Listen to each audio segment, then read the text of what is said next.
C'était un bien triste Noël pour les populations de Marcory-Anoumabo. Une trentaine de baraques sont parties en fumée dans la matinée du 25 décembre. Les populations qui se préparaient à célébrer la fête de la Nativité ont vu leurs maisons et tous leurs biens réduits en cendres.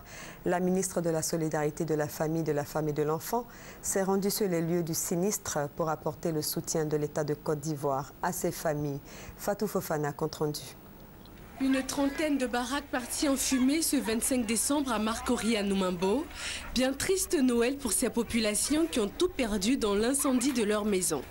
Mon mari a décidé de me laisser 4 enfants. Donc quand ce partout voulait venir sur ici avec les enfants, je me débrouille, on mange, je vends au dehors ici. Donc il y a ceux qui étaient au marché, ils rentraient, il a vu fait attendre des plans. Je dis, ah, mes voisins maison attendent des plans faits. Avant qu'ils rentrent, tous mes trucs sont brûlés. Les jugements, moi mes affaires, tout est resté dans le feu là. Donc tu as mal à je dors chez mes voisins dans la cour ici. Le ministre de la Solidarité, de la Famille, de la Femme et de l'Enfant s'est rendu sur les lieux du sinistre pour apporter la compassion du gouvernement ivoirien aux victimes de l'incendie. Il y a des populations sinistrées dans ce quartier précaire. Avant même d'en savoir la cause, il fallait déjà apporter la solidarité du gouvernement à ces familles qui se sont retrouvées ici et qui aujourd'hui sont dans une situation difficile. Nous avons pris acte de ce que nous avons vu.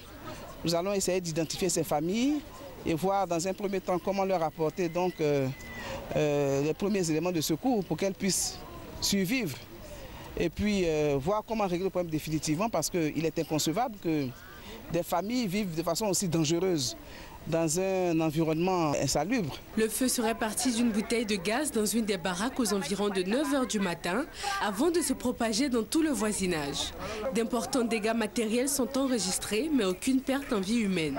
Le ministre a annoncé une enquête pour éclaircir les circonstances de l'incendie et promis de trouver une solution pour reloger ces populations vivant dans une zone fortement dangereuse.